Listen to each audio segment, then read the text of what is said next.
So, today we are going to talk about my favorite food in the world, pizza. But in order to do that, we have to first define what is pizza and does anyone actually own the right to pizza? Is pizza a copyright idea? Can anyone make pizza and say, I came up with this amazing food, it's called pizza, come to my new restaurant, I made pizza? Or does that idea belong to someone like standardized version of pizza? And as it turns out, there actually is. The signature Italian margherita is just basic bread, very basic sauce, a tomato plant that grows wild, basil if you can afford it, garlic that also grows wild, and then a really high wooden fire in a clay or stone oven. What can you say about pizza that hasn't been said before? Pizza is an amazing food, it's cheap, it's easy to make, it's delicious, it smells good, it's perfect to be shared, and the food enjoyed by all classes of society. Something that used to not be the case. Pizza was, in its inception and by its very definition, food of the urban poor and homeless. Pizza is a truly incredible food. Pizza was the first food that was sent into space. Did you know that? Did you know that someone sent pizza into space? Someone went through the effort to deliver pizza to the International Space Station, and that's just incredible to me. And I found this out and I just needed to share it with the world. Because it's amazing, because so many things needed to happen that only happened in the 20th century. The invention of flight, rockets, space travel, and the pizza delivery. And all of these things happened in the 20th century. Where did pizza come from? How did it happen that pizza became, arguably, the most popular food in the world? Because there is a pizza place in virtually every member state of the United Nations, but despite what you may have heard, pizza has only been around for around 200 years. So how did it happen that this relatively new idea, a pizza, has taken over the world? And today we're going to answer that question.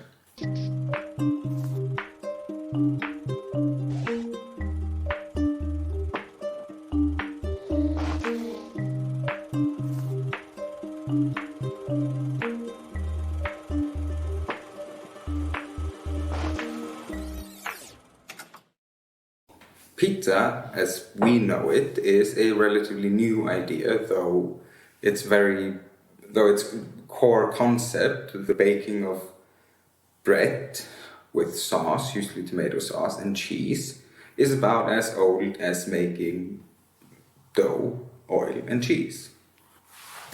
Dough, or bread, has been around, depending on who you ask and depending on the strictness of your definition, for 9,000 years, much longer than 9,000 years, or much shorter than 9,000 years, depending on which source you cite. So this is all conjecture, but bread has been around human society, or starting at the Mediterranean, for about 3,000 years. Now, how did it take 28 centuries from the time someone made bread for the first time until someone came up with pizza? And why was that food for the poor? The birthplace of the pizza is the city of Napoli in southern Italy. The city of Napoli itself is a really old city and is one of the oldest urban inhabited areas in world history. It was founded as the Greek colony of Parthenope, I hope I pronounced that right, and was reformed around the 6th century BCE as the colony of Neapolis, which is Greek for new city. almost all of those colonies were called new cities in the same way that where they landed in North America, they called it New England. People have never been particularly creative when it came to colony names. But Neapolis is where we get the English name Neapolis, and the Italian name Napoli. It's just different dialect of a very, very, very old city. The reason that Napoli is an Italian city today is that it was conquered by the Romans. It became the hinterland of aristocratic wealth and power in the early days of the Roman Republic, and stayed that way almost until, well, the fall of the Western Roman Empire. And it was fitting enough that this former Roman colony and former Greek colony would be the birthplace of pizza, because it was where poor people went in search of food and made the best of what they got. Napoli is a uniquely situated place to make pizza because it is next to a giant volcano called Mount Vesuvius. Now, Mount Vesuvius erupted in one of the most famous eruptions in all of history and wiped out the entire population, or not entirely the population of Pompeii, some people got away, but wiped out this Roman colony and city of Pompeii. Good news that, almost 2,000 years later, they make really, really, really good tomatoes with the ash from the volcano. And that's why, of all the places in the world to make pizza, they made pizza next to a giant volcano. The heat and ash from the volcano has provided nutrition and supplement for the soil, allowing people to grow food, which is an incredibly important part of any colony. It is by definition, it is the definition of colonization, is going somewhere where no one was before and growing food there. And once you've grown food there, you officially have a colony, otherwise you're technically still just on vacation. Now, the city of Napoli has always been kind of an underdog. For almost all of its existence, a city of poor and urban poor people. Usually those who were too poor to live in the mother city. Which is, by the way, where we get the word metropolis from. If you've ever heard the word metropolis used for a giant city, its meaning is mother city to colonies. But Napoli was, as I said, the source of much aristocratic wealth in the times of the Roman Republic, but it was also filled with the Roman poor. And the people of Napoli were loathed and looked down on for almost their entire existence within the Roman Empire, because they were the plebs, they were the urban poor, they were the peasants. The mentality and this status that they had within the Roman Empire, within the Italian Confederation, all of it is so present that you can see traces of it in the HBO show The Sopranos. A show about a New Jersey Neapolitan mafia. The Neapolitan poor were an integral part of many, many great kingdoms and republics. First the Roman Republic, then the Western Roman Empire, then they became the Ducato di Napoli, a part of the Eastern Roman Empire, until they gained their own independence as the Kingdom of Napoli, before being incorporated into the Napoleonic Empire. And then they had a brief resurgence of independence as the so-called Two Sicilies, along with the other Sicily.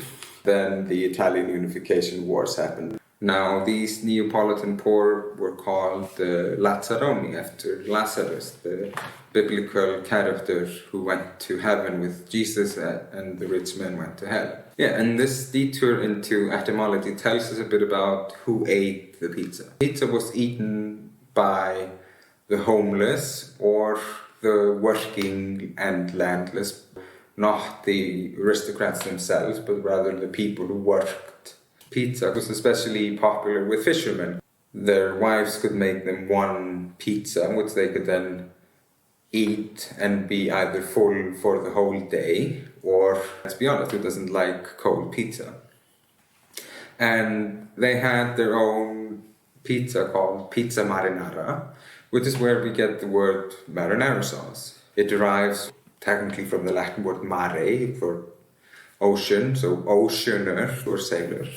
And so marinara sauce is directly taken from the word for sailor's pizza. So whenever you eat marinara sauce, know that it is derived from poor Italians and from the Latin word for ocean, and marinara sauce and the US Marines, for example, both derive from the same Latin word. We've covered bread, which immediately leads us to the second most important part of pizza, sauce. Now, without the tomato, there is no pizza. And despite the tomato being quintessentially Italian, it really only came to Italy in the 15th century as part of the so-called Columbian exchange, when foods and crops that didn't exist in Europe came over from the New World back to Europe. And tomatoes were brought to Italy around the 16th century, and though they had existed in Europe for nearly 50 years up to that point, many people thought they were poisonous and just kept them around as novelty items. Because red plants tended to be poisonous, at least for almost all of human history, with exceedingly few exceptions, and people were terrified of it. It was just a weird plant that smelled kind of nice, but it was sour and weird, and people didn't trust it. That's why it ultimately became the food of the poor. Whether inspired by desperation or boldness, the people of southern Italy really took to them and gave it its original name, pomidoro, or apples of gold, which is where we get the name pomodoro today, the Italian name for tomato. Because no one else would touch a tomato, so you would take leftover sourdough, which was basically just dough that was molding, being left out in the sun. You could get it from restaurants who didn't need it at the end of the evening. Then you could pick tomatoes, because tomatoes grow everywhere. There's even a very famous example of the UNESCO site Surtsey, an island, a volcanic island that appeared off of Iceland in 1973. A scientist went there and collected samples and relieved himself, and when they came back, a single seed left in his stool had grown into tomato plant, and they came back to discover a tomato plant on an island that no one was supposed to interact with, and that's how incredibly resilient tomatoes are.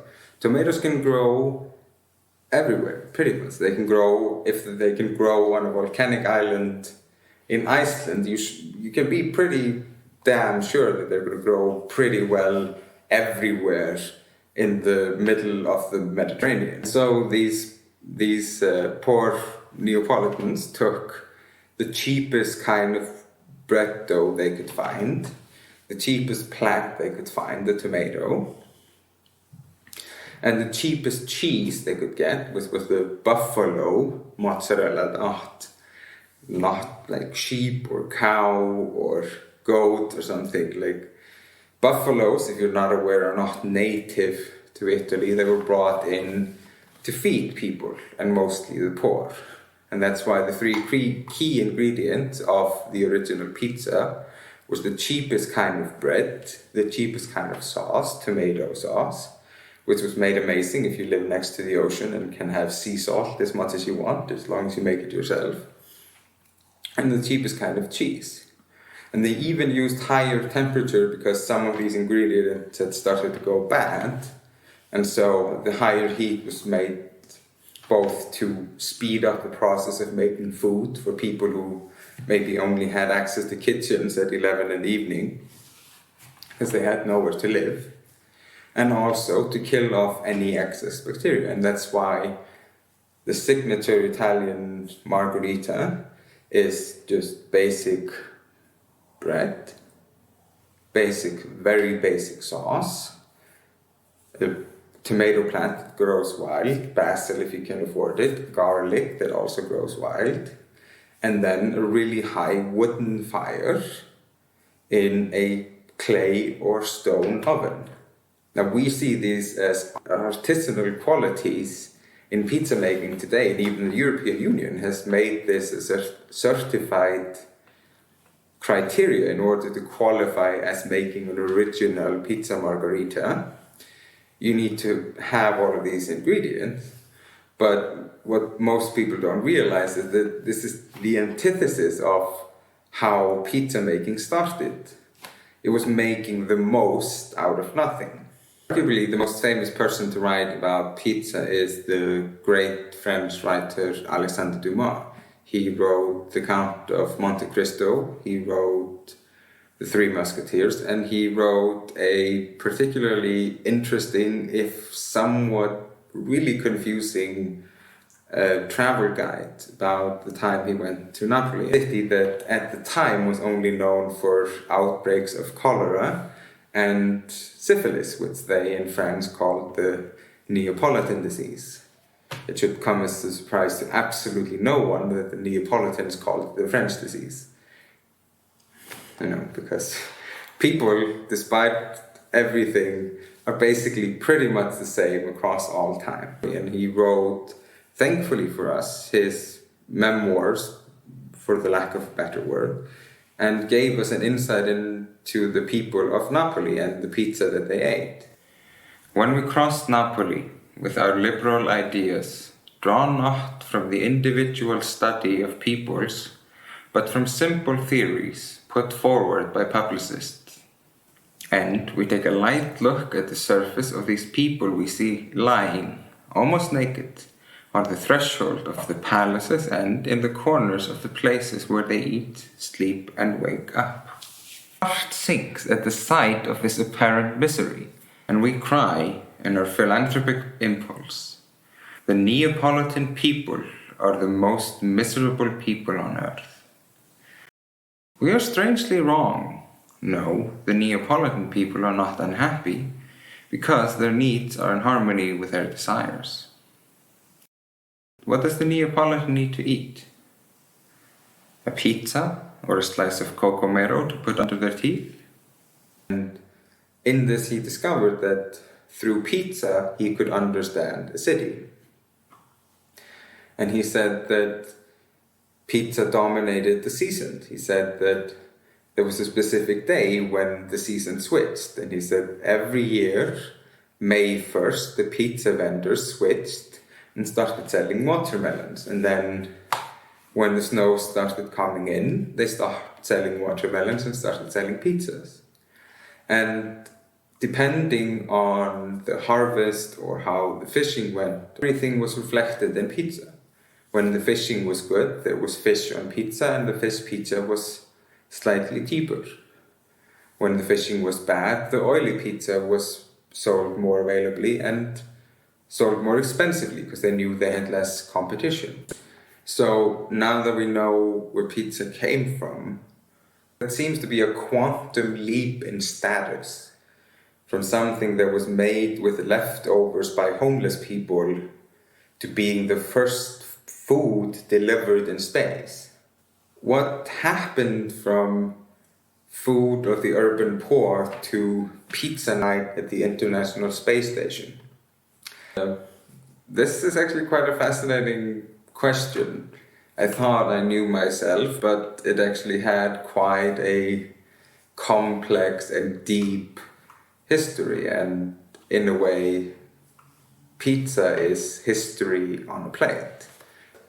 Pizza was imported by Neapolitan workers in the northern part of Italy. But at the outbreak of World War II and the post-war occupation of Italy, many American soldiers stationed in Italy became familiar with pizza. They had it at local pizzerias. They asked for it to be made, and where there's a demand, supply usually follows.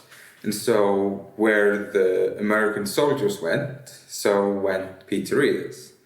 And when in the 50s and 60s, after the Marshall Program and the post-war economic boom, and tourists started to travel, and tourists became familiar with pizza. Pizza is easy to make, pizza is loved by kids, and accessible everywhere, and so people started putting pizza on their menu. And they did things like put pineapple and ham on it, and smoked chicken and tuna and squid ink and potatoes and sour cream and chocolate and 24 karat gold and smoked duck and foie gras and everything, and every possible joyous to abominable piece of pizza monstrosity has happened, and it's all happened in the last 30 to 40 years. And it kind of just snuck up on everyone. No one really planned for this to happen. It just kind of worked, and it worked everywhere. And pizza was such a brilliant idea and so easy to make because so many regions of the world have access to flour, tomatoes, and cheese, which is all you really need to make pizza. And once you know how to make it, people just started making it. And they haven't stopped. To the point that we as a species, have made pizza in space.